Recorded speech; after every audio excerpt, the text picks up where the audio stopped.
political philosophies ask the older and sicker to pay more and the healthier and wealthier to pay less. Yet last week that may have happened in Washington. To illuminate and identify aging priorities for the new administration, we have assembled an outstanding team of diverse policy experts. To moderate this session, we have one of the country's most experienced and dedicated healthcare reporters, Ms. Joanne Kenen. For 20 years, Joanne has covered health policy. For the last decade, she has been at POLITICO, where she now serves as its healthcare editor. Joanne. Hi. We're going to talk about policy and what's going on in this administration. And I would just say, as someone who hasn't slept a lot for the first 100 days, let alone the election, the reigning word is just uncertainty. We have literally been in situations where we've worked on a story and we're just, it's all edited, we've checked everything, we're about to hit the button and something changed. We have to do it all over again. I don't know, obviously Capitol Hill today is totally subsumed by Comey. I don't know how long that lasts. But for those of you who think that this is going to stop health reform in the Senate, let me just point out that the Senate was not in any rush. It was going to take months, and we're not really sure what the Senate can end up with. But the other thing I think we want to talk about today is not just the fate of the ACA, which does affect older people in many, many ways.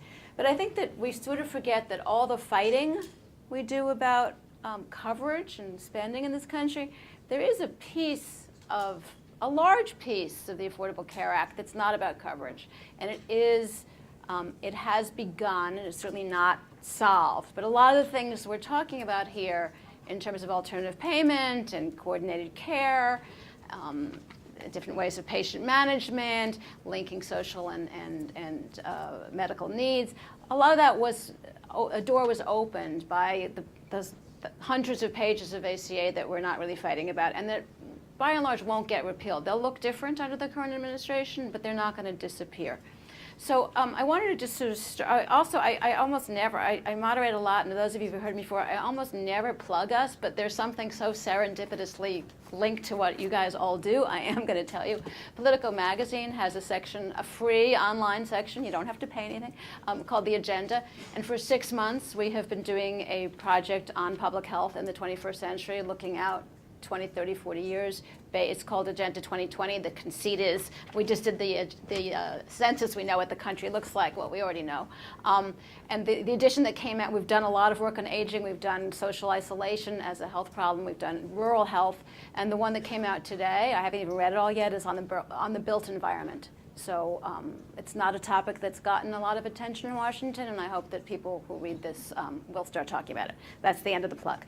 Okay, I want to start with, we've been talking about aging all day, but aging is a big word. So we're each going to just a lightning round very, very quickly. What do you want? And we'll start. Also, two of our panelists on that end, Lina from the AARP, Blancato, as I'm pronouncing it, from Mark Blancato? Matz Blancato, close enough. As a consultant.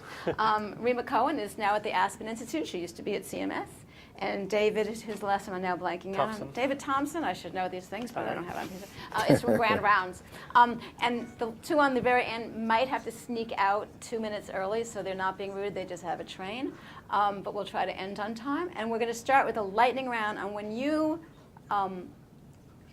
when you think about this administration, what do you want them to think of when they think about aging? And we'll start with Lina and work toward me. So I'll be short and sweet. I think, it's really imperative that we think about the changing demographics. And so I know a lot of people know the statistic already, but I think it's worth sharing because it makes the point. So the number of seniors in the US will double by 2060. So right now we have about 48 million, and in 2060 we will have approximately 98 million people. And it's not just the number of people who are older that's getting larger, but the proportion of society that's older will be getting larger as well. In 1900 we had 1 in 25 who were seniors. By 2060, almost 1 in 4 will be over 65. So a priority for the administration is to ensure that you have policies that support aging with dignity, aging with independence, and aging with security. I'd like to think about it as aging as a process from a policy perspective. perspective, and not just focused on the age-id. I think that's the mistake we're making. We could be doing much better by focusing on the process of aging and let the interventions and the preventions and the activities be supported so that we're not dealing with the end product of very ill and very old people and call that a policy, which it isn't. Rima. Yeah, I'd like this new administration and the Congress to go beyond just thinking about medical care and Medicare, which are often the focus of policymakers when they think about aging health. That's necessary, but it's not sufficient. What we have to do is think about those web of services and supports and new innovations that are going to help people who are aging age with dignity and grace, and it has to do with transportation, safe, accessible transportation, housing options, quality assistance in the home, safe, affordable ways to do outdoor activities and so forth, a whole sort of web of services that really don't necessarily have anything to do with whether we can cure Alzheimer's or whether this CPT code is covered. And I would like the administration to think about restoring trust in the system and the government institutions that deliver health care. That we're at a moment in time when trust in government institutions is at a near record low or probably at a record low. It's a trend that predates the current administration, but it certainly has not been helped by it. All of these interventions that this distinguished panel is talking about can only be delivered in an environment of trust. Amato was up on the previous panel. An intervention like that can make a huge difference can only be delivered in an environment where it's trusted by the people at whom it's targeted and who would most benefit from it. And until we can restore trust in the healthcare delivery system, we can't make a difference through these innovations that people are talking about here today. In our, we had a phone conversation where we could have gone on for quite a few hours, I think, talking about a huge number. I mean, aging is, there are a lot of, there are many, many aspects of aging. If you were to sort of, we'll start on this end and work down, and then we'll go into a broader ranging conversation. If you were to get a room full of government officials who deal with health and aging and social services, specifically, what's the issue that you want them to tackle?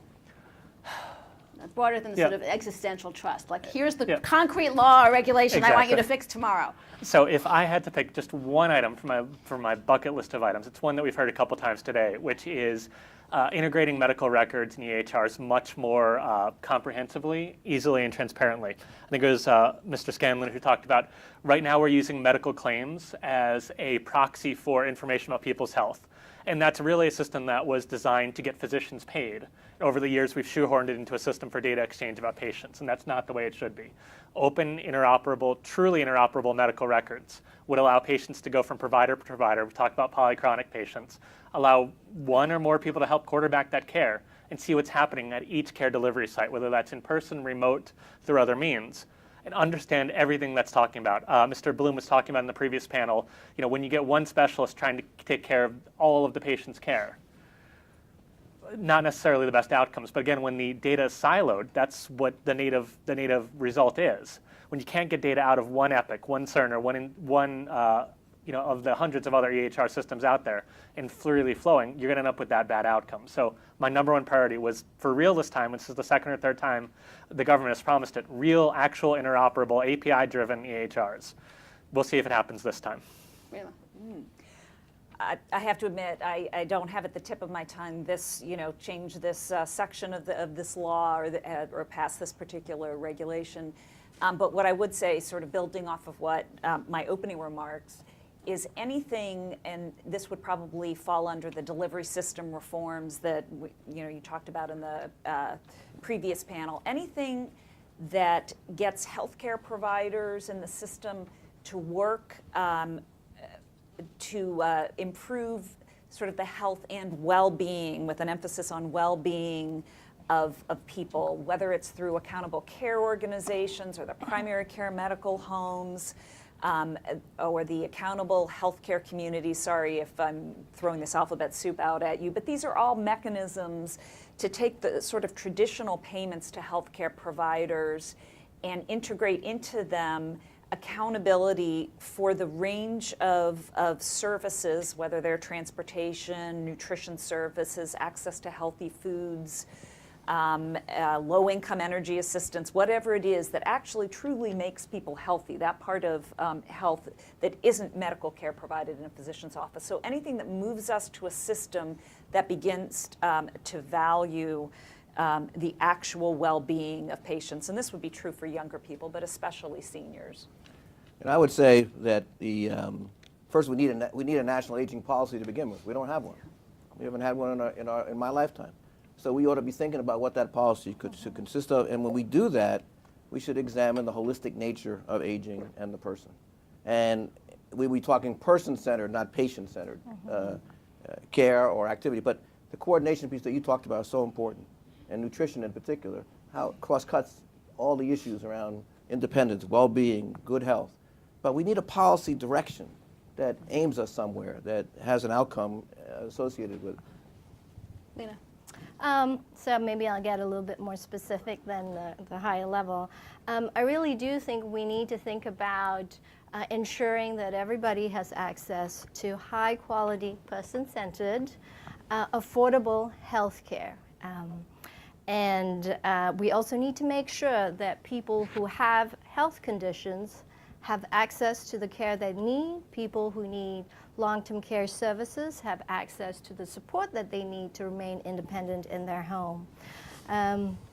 You know, it's always helpful to put this in context, and I don't know if this is well understood, but most seniors are actually living on very modest incomes. So in Medicare, for instance, half of all Medicare beneficiaries have income of under $26,000 a year. That's half of all Medicare beneficiaries.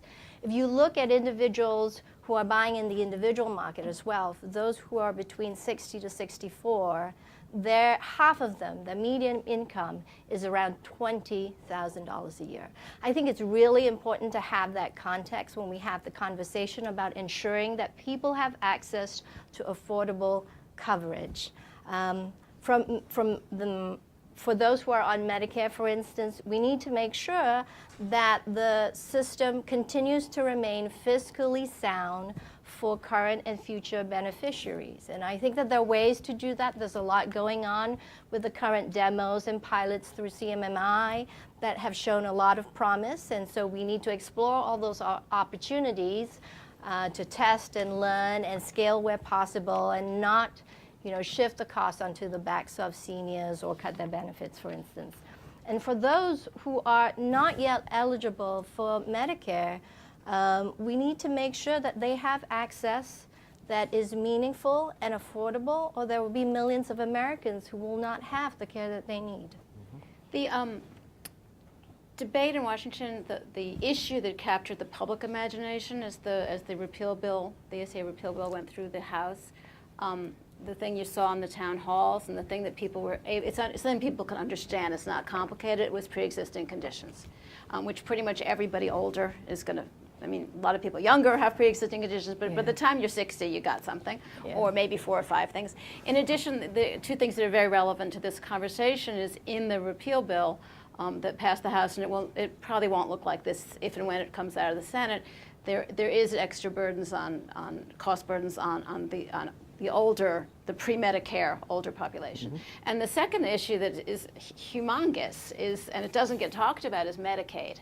And there are an awful lot of what we call dual eligibles. Most of you know the term. It's people who are old enough or disabled enough to be on Medicare, and they're poor enough to be on Medicaid. It's the people who really they have a lot of health issues, and they cost the system a lot of money. The Republican proposal in the House would take something like $850 billion out of Medicaid over 10 years. That's a lot of money, even in our healthcare system.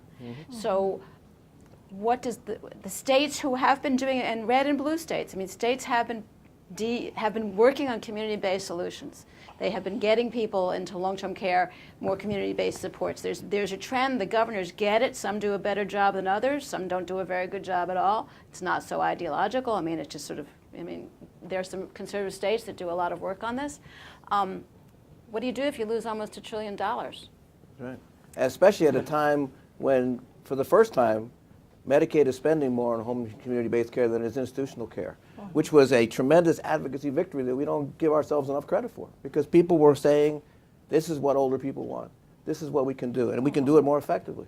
It would be a horrible situation to have the rug cut out like that and have that money reduced when you're moving so effectively toward greater utilization of home and community-based care. So does a state, what is a state that's losing its share of whatever, it varies from state to state based on their match and based on their population. What do you do if you're a governor who's facing that kind of a... You lobby the hell out of the White House. And you tell them, and that's Congress. and we're seeing that's what's happening with red and blue states. We saw at least four governors, Republican governors, saying, "Hey, watch it. We took up the Medicaid expansion. Even if they didn't take up the Medicaid expansion, they know that for the first time, this is a pretty radical change that the Republican bill in the House." It's not as radical what they did actually to the health insurance exchanges, because they're really talking about kind of moving back to the status quo ante, which I think is very problematic. But the biggest... This is going back to a change to something that's been in place since that's been in place, 1965. right. We've always had a dysfunctional individual market. The Affordable Care Act, I believe, helped to rationalize that. But that aside, the really radical provision in the Republican bill coming from the House, which I do think would likely be changed, but is that for the very first time, we're taking a program that has always been an entitlement with guardrails around it.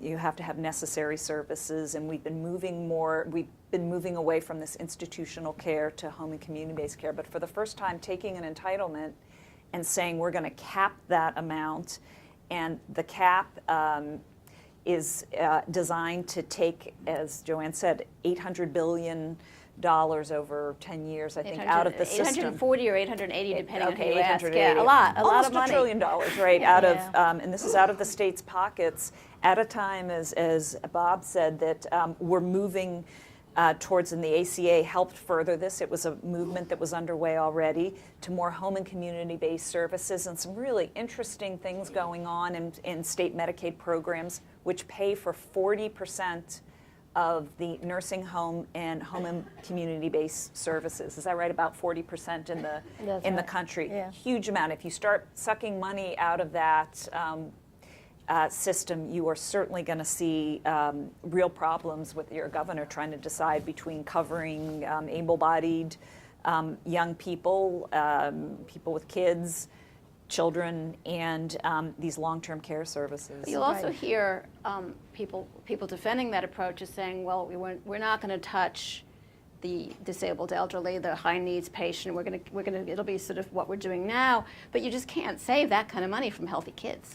Exactly. I mean you yeah, got the some majority- healthy. I mean, you have some healthy. You have some. You have a certain number of expensive sick kids or NICU kids, but the burden of, where they're spending their money is on older, sicker the people. majority of Medicaid dollars, whatever, 2/3 is on those services for the disabled and elderly. Right. So if you look at the Congressional Budget Office analysis of the original bill, not the amended bill, we still have to wait for that. But May 22nd. That's right. That's what the week of May 22nd.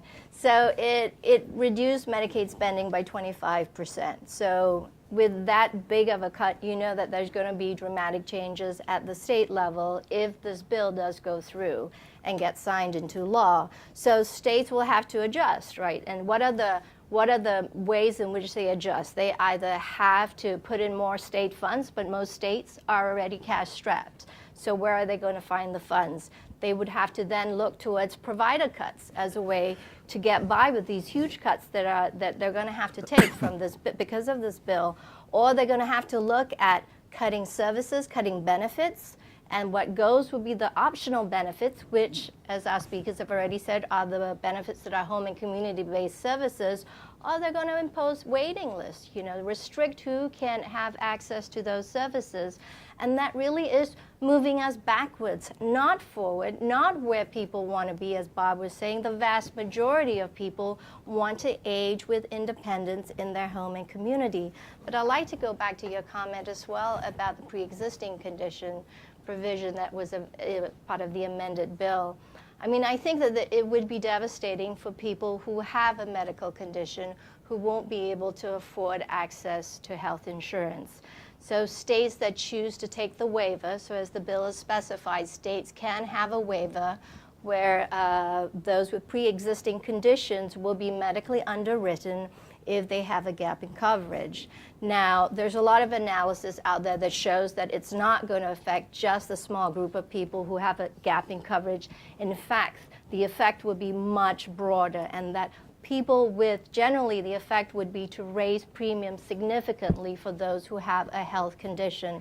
The very people who should have access to the care and the services that they need. So at AARP, we did some analysis, and we looked at high-risk pools, because the solution in the bill is through high-risk pools to cover individuals with pre-existing conditions. And so we looked at high-risk pools pre-ACA. And what a lot of states did, first of all, a lot of states it was funded by state revenues, and there was never enough money to fund these high-risk pools. So they had to institute waiting lists, they set premiums really high, or they offered skimpy coverage. And so based on the premiums that were offered in state high-risk pools pre-ACA, if those were to be implemented as a result of this bill, we are looking at premiums that could be as high as $25,000 a year. Put this in context with what I said earlier. For those who are buying in the individual market, who are 60 to 64, the median income is $20,000 a year. It's just simply unaffordable. And even without the waivers, if the waivers don't happen, the age band. Do you want to explain the age Yes, band? that's right. So yes, there are many things about this bill that would be a concern for older Americans.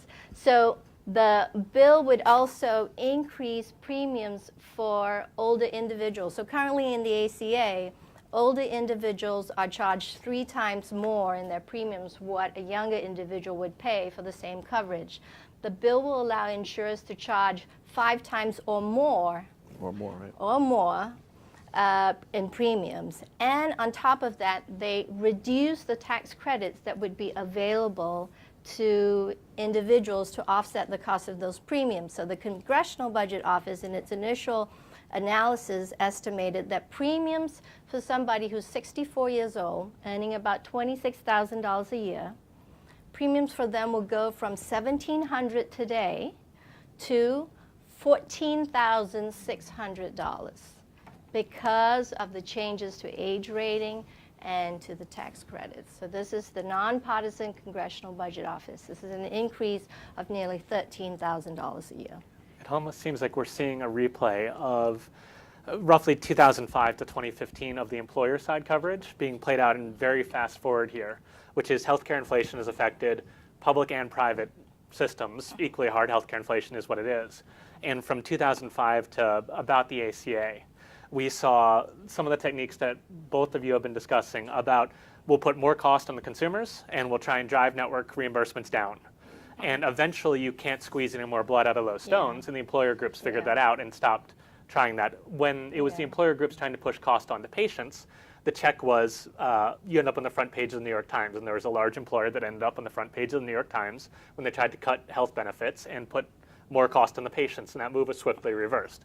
The New York Times as a check doesn't seem to be working against the federal government in this case, or against Congress in this case. Because we're all the fake news. Yes, Trust me, I've it's been all on fake, it, yeah. Although I do have to say the Politico stuff, the 2020 agenda stuff is really impressive, so kudos They to you haven't for that found coverage. it yet, Yeah. so we've been fake news to bad. It's actually a very unpleasant thing to go through. That's another topic. But the employer groups, they tried these two techniques of put more cost on patients, squeeze more out of network reimbursements, and eventually those ran dry. And they started to look for other programmatic savings to actually improve care to make it cheaper.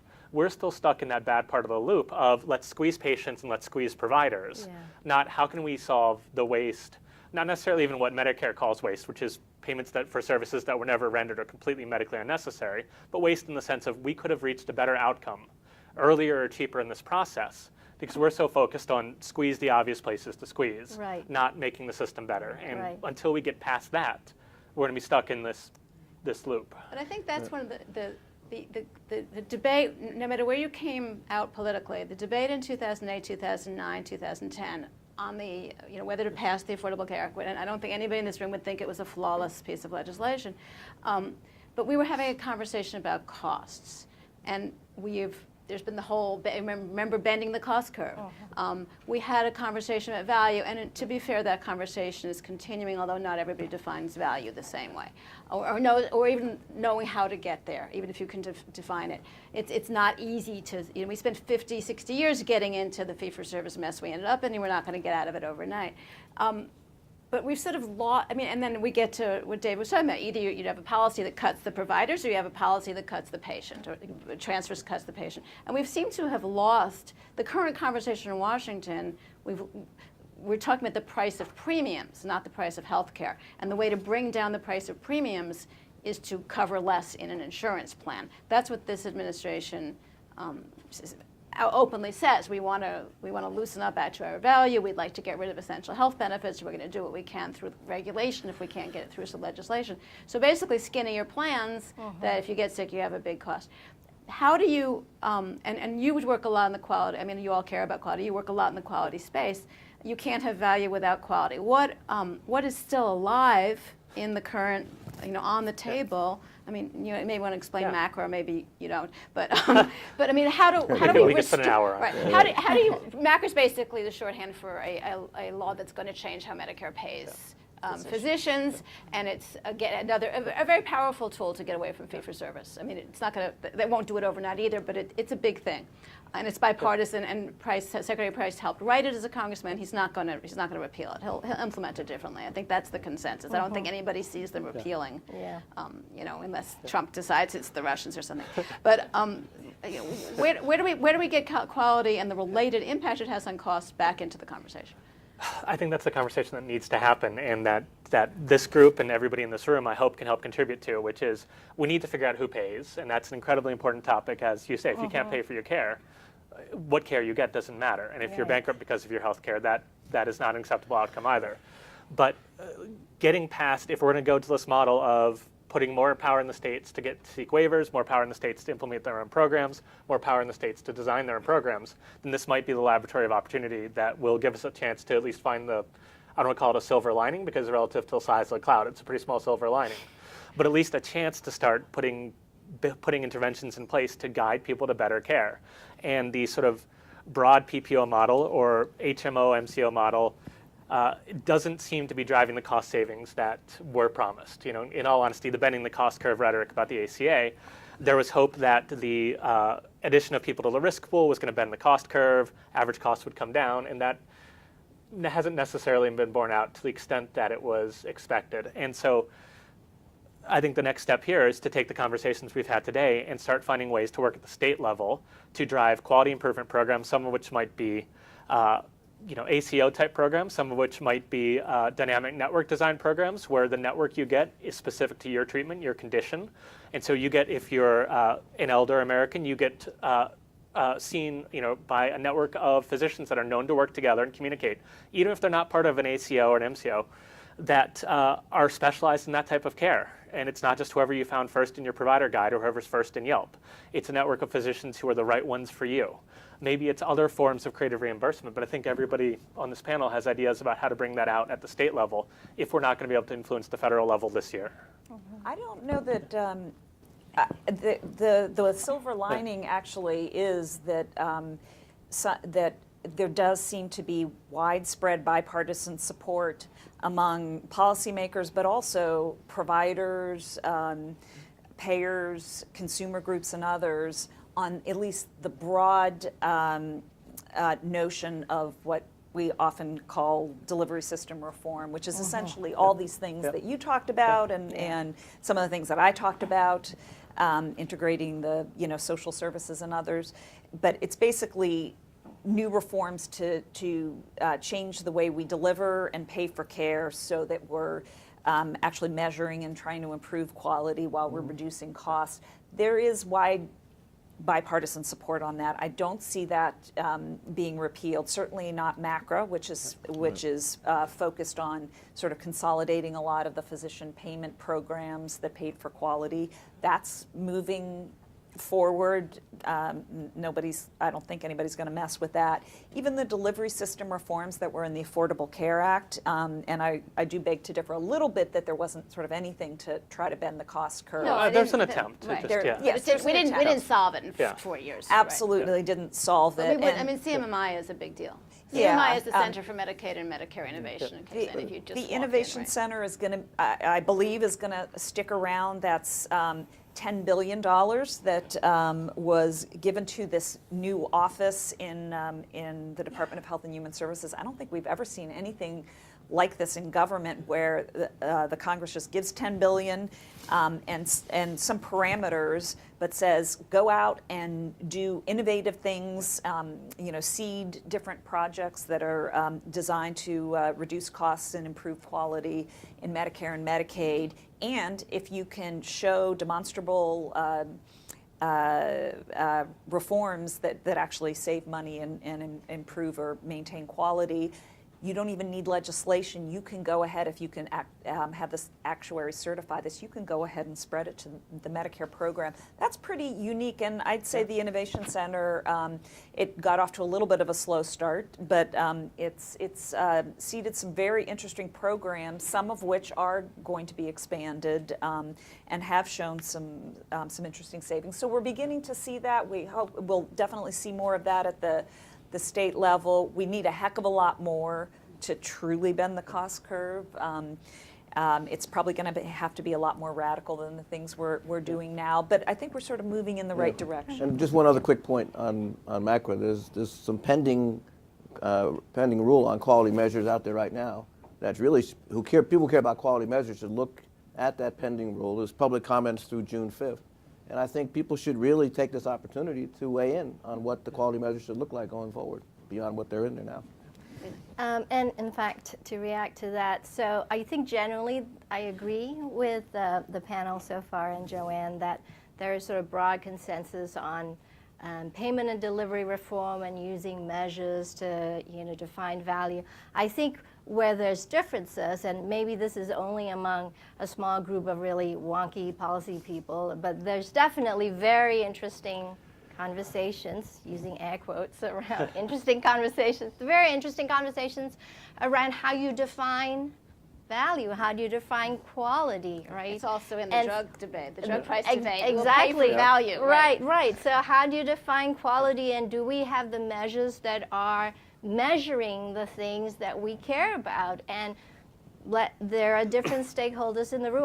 One thing I would say is that this effort is really multi-stakeholders. So you have the payers, the consumers, the purchasers, the employers, the plans. A lot of people are in this conversation. They care very much because the stakes are pretty high. For instance, in Medicare, payment is tied to their performance. And so how you're being measured and how you're performing really matters. So there's a lot of interesting conversation going on there. And I think that there's still some, there's general agreement, but on the edge, sort of disagreement about, patient-reported outcomes and things that are less clinical, how much weight should be placed on them. And, I think certainly from a patient perspective, we want to see those measures out there.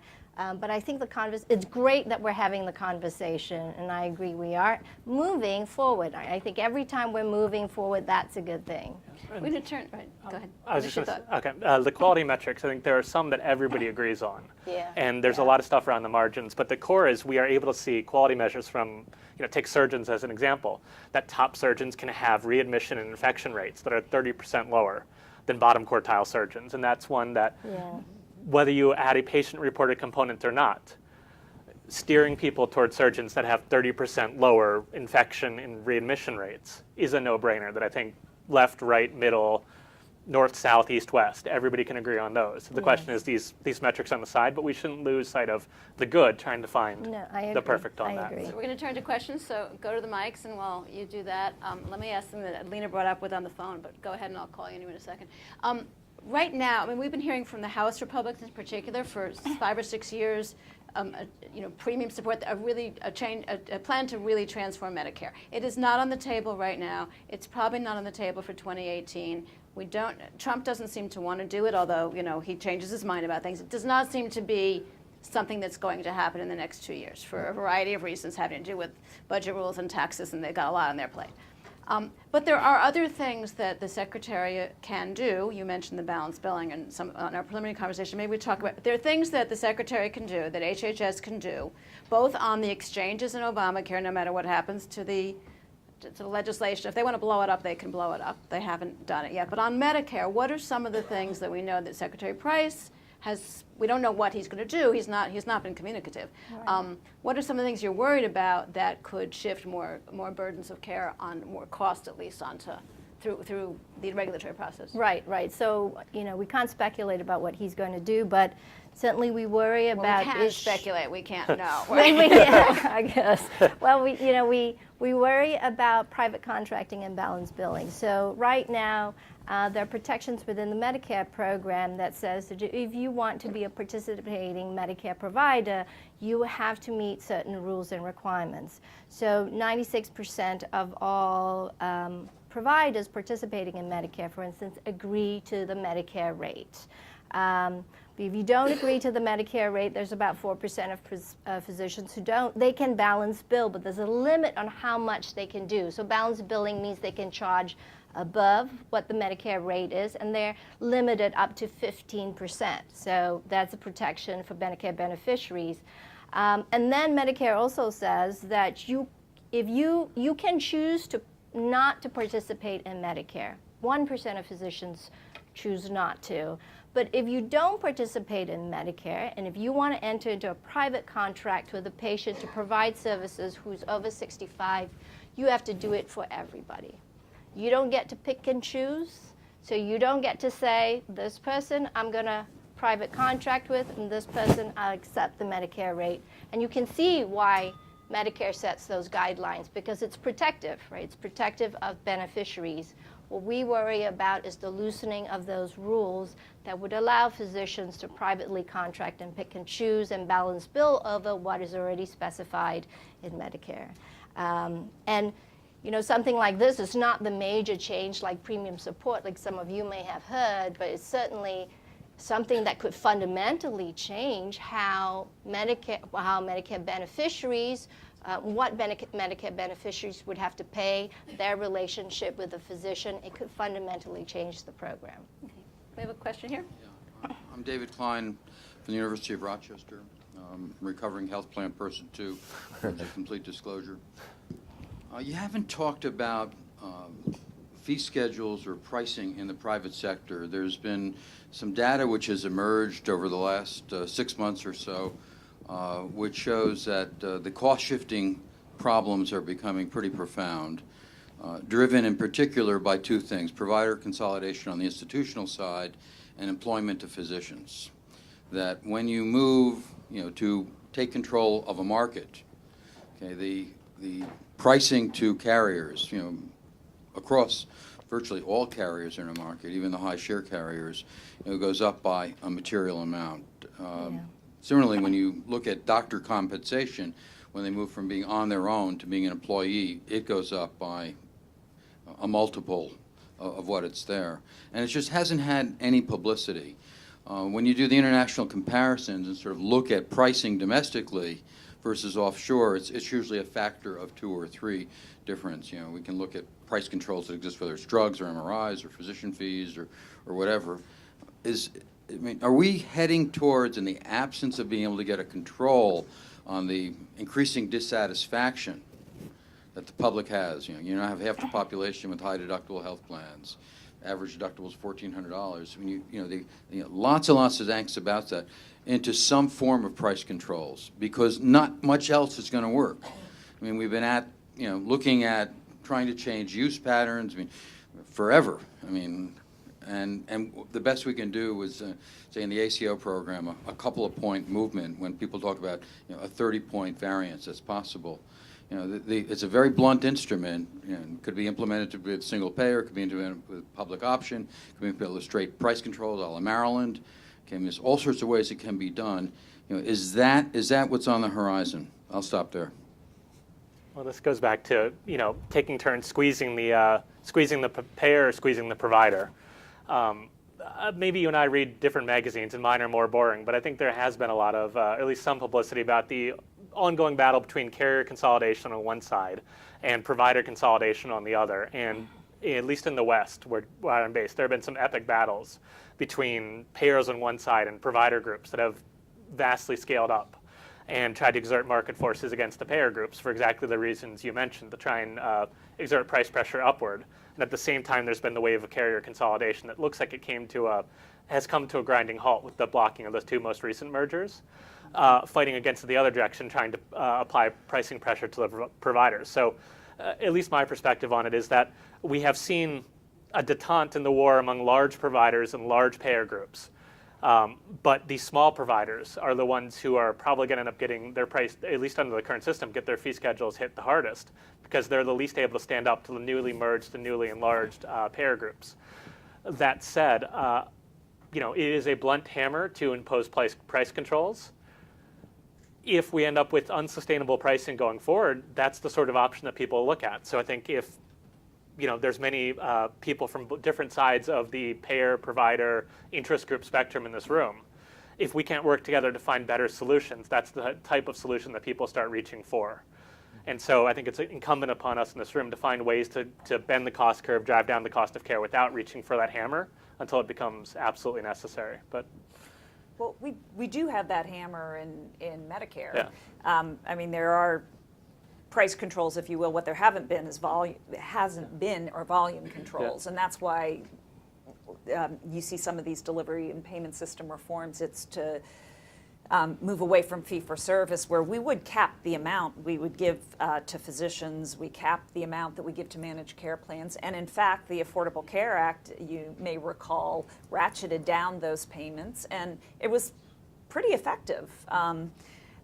In fact, there was a lot of screaming about, well, if we reduce the payments to Medicare managed care plans, we're going to see them fleeing for the hills, or quality is going to be destroyed. Well, actually, it's a thriving market, and the number of seniors moving into managed care has gone up. It's like 17, 18. It's roughly a third of Medicare, and Yeah. that's in most cases it's by choice, not always if you have an employer's retiree plan. Right, so there's a lot of choice in there. Yeah. Those are price controls, but I actually agree with the questioner a little bit in that all of this social engineering, it's not social engineering, the engineering that we try to do to manage costs, the jury's out on how really effective in the long run that's going to be. What almost every other country has done has been to control prices, but this administration, we're not there, certainly not in commercial health insurance market. We're not going to, we're nowhere near that. People forget, that in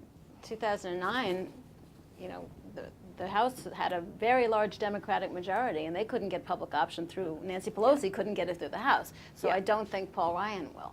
Yeah. Or would want to. Tom, do you have anything? No, I'm good. We have somebody else. Over here, Liz. Hi, Liz Siegert, Association of Healthcare Journalists. One of the elephants in the room is drug pricing, and there's talk about Medicare negotiating prices, importing drugs from Canada, but it also has so much to do with quality outcomes in terms of compliance and medication management. Does anybody have any predictions, thoughts, ideas on how we can, get that part of the puzzle under control? well, we answered the last one. You guys are on. There was going to be a vote today, actually, on an amendment they in the Senate Health It Committee. got canceled. Yeah, they canceled the vote. They all had to go talk. I mean, there was an emergency Comey About meeting. Everything got on the canceled importation this morning. side. Yeah. I mean, this is going to come back. It's going to be a front and center issue. But the question, you can't predict the outcome at this point because of history, of lobbying interests and things of that nature. But there seems to be a greater outcry now than there was before. Question has become whether or not the industry does some more of its own policing within its own ranks to do some changes, or whether you get a bipartisan, real hard push on drug reform. And I suspect you're not far from that right now. The sense that that's getting onto the radar screen much higher than it was even a couple of years ago. And I just assigned this story, and I just assigned it so I don't know what it's going to say because it's not a one-day story. It's like I want to see what's going on in the state legislatures. I mean, there's Yes, talk right. There's about a it. lot How many of the going states on. have Right. actually? Maryland, right? Yeah. And, Yeah. people have introduced bills, but how many? In how many states is there some kind of movement on some kind of? And maybe it's just a transparency bill, and you can fight about whether that causes, whether they just game it or whether it But the brings other down thing too, prices. the other but- thing, and that goes back to an earlier point. There's only so much political capital you can use up in a year, or even 6 But months. we don't have any rules anymore, so. Well, who we knows? don't, but I don't know. I think that rule still holds up. I think. What do you think? What do you think? And I'm good. on Medicare, do you think there'll be some kind of, Trump talks about it, but we don't know what it is that he's talking about exactly. I mean, he Covers says a- that Medicare, covers a lot he of says different subjects. things different days, and it's hard to Yeah. know. It's hard to cover, because then he says, I didn't say that. Welcome to the era of intentional uncertainty. And what is he negotiating? When he talks about negotiating drug prices, I'm not quite sure which ones he means. I mean, even Obama had that in his budget for 8 years, but it did change, to a narrower, we will negotiate prices of certain high cost, high demand, I forgot the wording, but sort of a subset of drugs. There's an old saying about legislation. You go from the perfect, which is the big thing, to the possible, to the passable. Let's see how this one plays out. Yeah. I like that. I'll remember that quote. I just want to make one comment about drug pricing, and I know very little about it really, but I moved from working in government where we talked about it a lot to now I run a program for Health Innovators, and I have at least two of my a fellowship for Health Innovators. Two of my fellows used to work on Capitol Hill for Democrats and were sort of pretty tough on the pharmaceutical industry. They now work in the pharmaceutical industry, and having long conversations with them about this, I actually am convinced, they have convinced me that it's a lot more complicated than just there are these greedy drug companies, they're making tons of money, and we just, we need to cut the reimbursement. It's extraordinarily complex. It's a highly regulated field. There are lots of different considerations, and there are formularies, and it's very complicated. And you can't get inside that box. It's very hard to get inside that box. I do think that actually two of my fellows have just are working on projects to promote. Johnson & Johnson just came out with a transparency report, Sanofi Pharmaceuticals. And they are moving to try to get folks around the table to first just get everybody to sort of understand, level set, where are we, how did we get into this mess, and not just have everybody points the finger at, the bad guys, the insurance industry. No, it's the pharmaceuticals. We're kind of all in this together, and we need to kind of figure out what makes sense. It's an incredibly complicated Extremely supply chain, complicated. and there's a million players, and they all do things and see. I don't. A lot of right. middle people that are, PBMs and, yes, All I know that- is I'm allergic to bees, and I now walk around with I call it my conflict of interest pen. Right, Nora. Hi, Nora Super M4A, and I thought I was getting out of Washington, but all my Washington friends are here. But and so depressing you guys are. So, but I was hoping to think of something optimistic, because when Lina was talking about balanced billing, I was like, oh my God, yeah, Tom Price is so big into that, and I had forgotten about that. But so then I was trying to be optimistic and think of something, because I missed Mark Miller and what he was saying, but he and I got to ride in the train together, and he was saying, people come up with all these innovative solutions, but they're all really capitated systems, and it's really hard to do so many of these things under fee-for-service. And as Joanne just said, 2/3 of Medicare beneficiaries are still under fee-for-service. And so, but then I thought, there's MACRA. And we finally made this huge change, and it was bipartisan, a lot of it driven by Tom Price. Now, I'm enough of a cynic, and I met a woman earlier who was like, God, you're so cynical. So I'm trying not to be, to say, physicians are going to be very unhappy with this, I think, because of the way it's designed and stuff. But it is bipartisan, and it is trying to drive towards value. So I'm going to put it to the panel to say, do we think, because it was put together by a lot of doctors really on the Hill, and recognizing that SGR was a dismal failure, and we tried really hard to get rid of that for years, is there something we can build upon with that to really move the system forward? I'm not going to be the one to say something depressing. I mean, Well, you've really been called out on that. okay, I'll try to be positive, because there's always something positive you can say. I agree that MACRA is incredibly complicated. I think any of you in this room who tried to figure out the legislation probably spent many hours trying to figure out the legislation and not quite know what was in it. It's so complicated. But I think the underlying premise of MACRA was a good idea. We want to pay for value. We didn't previously. Let's figure out a way to do it. A lot of physicians, particularly the specialty physicians, might not be in a position to be able to report on value because they don't have performance measures right now for them. Let's find a way to ease them into it, but really overall, broadly, what we want, because there are two parts to MACRA.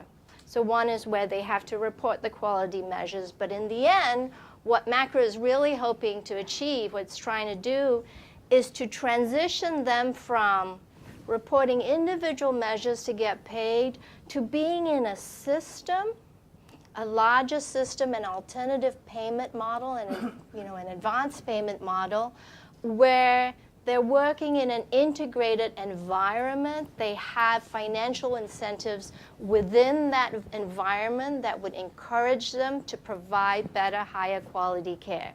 So I think the original concept was a really good idea. It's just that it's difficult to implement these complicated concepts. And it's really difficult to move from one payment system to something that's just completely different.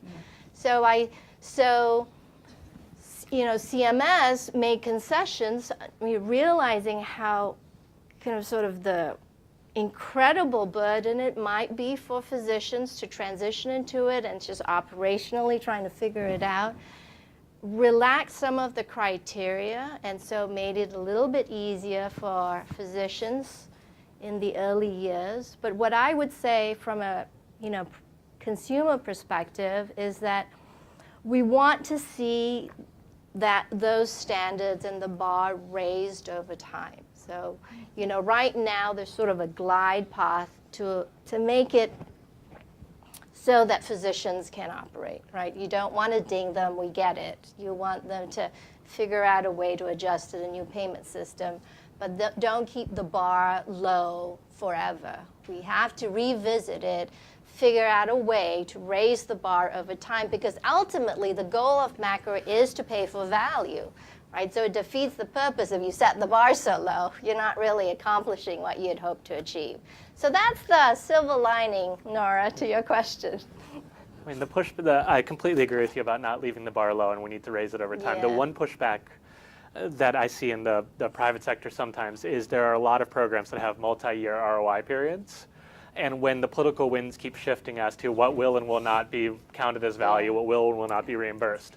Every 5 minutes. Every 5 minutes. There's hesitation to invest in these programs, which may be net positive for patients and net positive for the system, because you don't know if it's going to be reimbursed at the time when you start seeing an ROI on the program. And it can be everything from A1C management, tobacco cessation, alcohol management, those sorts of programs that may have a very high upfront cost and have a very positive impact on the patient over time, but who knows if they're going to be reimbursed by the time that they work. And so I worry about raising the bar inconsistently. If we know what the glide scope is going to be, I think everybody can agree with that. Question here, and then I have a sort of final question, and we'll wrap up so they can get their train. I'd like to outline a scenario, and whether or not you think my scenario is dreamland or whatever, or unrealistic, I'd still like you to answer the question behind the scenario. The scenario is that the current bill doesn't get out of the Senate, breaks down completely, nothing gets passed as a result, in 17 or 18, the Democrats either take control of the House or come very close. All right, and Trump now wants a win. At the same time, premiums are going up and costs are going up for people in the exchanges, particularly healthy folks, and they're screaming. And Trump is willing to deal, in a sense, because he wants a victory in health care. And the American people are screaming, and nothing's come out of a Republican-controlled Congress. What advice would you give if he asked you, what are the things I should do? And basically, I'm not talking now repeal and replace, I'm saying fix. Right. Not fix ACA, but fix the mess that the American people are screaming about. What advice would you give him in 2018 when he calls you up and says, I want a deal, but what are the things I should look at? Should have started on the bipartisan basis to begin with, is what I would say. I mean, I think, eventually you're going to have to go that route. I mean, if the goal is to fix, I mean, if Hillary Clinton got elected president, we'd be having a discussion about fixing the Affordable Care Act as well. So I don't think that's the issue. But the question is, if it's about a win, a deal is about bipartisanship, all right? And that, to me, is the advice I'd give. Now, whether he has the capacity to be bipartisan, I don't know. But that's the advice I'd give. Anyway. Or whether Congress has the capacity to be. Well, they're not very good at it right now. Well, not now, but we had cures. Macro. There's examples where, in chronic care management. The spending bill last week was bipartisan. Yeah, the chronic They didn't and the shut chronic down care the bill. They didn't come close to chronic shutting care down the bill. government. Yeah, the chronic care bill maybe What too. would some of the key components look like? All right, let's assume it's bipartisan. What's the bipartisan thing you're going to give him to go sell bipartisan? You only asked one question. I'm sorry. I mean, if we're just taking bets here, my bet is if you had to pick something on short notice in 2018, it's going to be prescription drug prices. I'm not sure it's going to be net positive for the healthcare system for the same reasons that were outlined, but I think that's what it would end up being. I would say building off of delivery system reforms that have the broad bipartisan support, and that might include something with respect to prescription drugs, maybe pulling prescription drugs into some of these, accountable care models or whatever, doing it on their own. But I think they are we on all cancer already, right? I don't know that much about it, but isn't the cancer bundling, the oncology bundle, doesn't that include the drugs? Oh, I don't know the details. I don't know the answer to yeah, that. Sorry. Yes, but- we're getting some yeses. But Yeah. but yeah, Yeah. I think that's the area that everybody agrees on, and I mean, obviously the devil is in the details, and once you start, Tom Price doesn't like certain kinds of reforms. He hates And certain kinds mandatory of bundling. He's okay with I got 5 voluntary minutes, bundling. right. He doesn't like anything that's Nice to see you. whatever. I'm seeing that the time is done, but I do think you actually, to speak to Nora's point, there's actually some optimism. That's where we're going to, and I think we can get bipartisan support. And for those of you who aren't running through the chain, a final note I wanted each of you who are still here to address. A lot of the themes we've heard today, on and off through the other panels, did have to do with finding ways to bridge or integrate or marry up social needs and medical needs, whether it's housing, whether it's food, whether in a younger population, job training, homelessness, all these things. And we are beginning, and I think there is a bipartisan understanding, and both in Congress and in the administration, there are people who understand that these connect and that you can't do one without the other. And maybe that's another note. You're not going to get there tomorrow, but maybe that's another note of optimism for Nora. But can you each talk a little bit about where you do see, briefly, because we are just about out of time, but where you do see some recognition and moving forward, because with people who are complicated, elderly, or complicated and not elderly, but this conversation is about aging, you can't, it's forget the endocrinologist being here and the cardiologist being there. It's a bigger world that you have to bring together. So where do you, some observation of that to close? I think you said it as eloquently as anybody else could, that we're seeing a move from seeing people as patients to seeing people as people. My mom doesn't wake up every morning and think she wants to think about being a Parkinson's disease patient today. She wakes up and thinks she wants to see her grandkids. And as we move our healthcare delivery from thinking about how do we treat your Parkinson's disease to how do we help you see your grandkids, we're seeing that across all of the solutions that people have offered so far today. That move towards, it's not about your Parkinson's, it's not about your other conditions, it's about how can we all work together to achieve your life aim, which is to spend time with your grandkids. And we're hearing that language from people on all the different panels, on all the different topics, and seeing that convergence of language, that convergent evolution, gives me tremendous hope in the future of our healthcare system. Bob?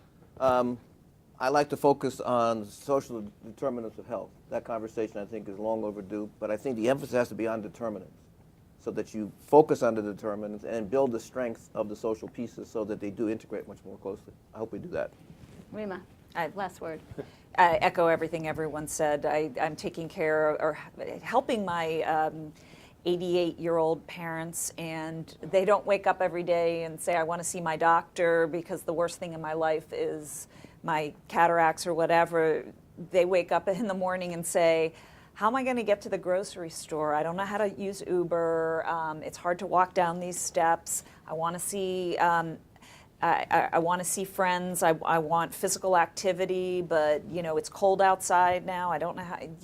So I love the fact that I believe the system is moving to these social determinants of health and really looking at all the things way beyond medical care. And curing diseases. We're probably not going to cure a lot of these diseases that are afflicting elderly people in the short run. We need to find ways to improve the quality of life and well-being and happiness of seniors, and I see us moving to those models. Okay, thank you all. Thank you all. Thank you.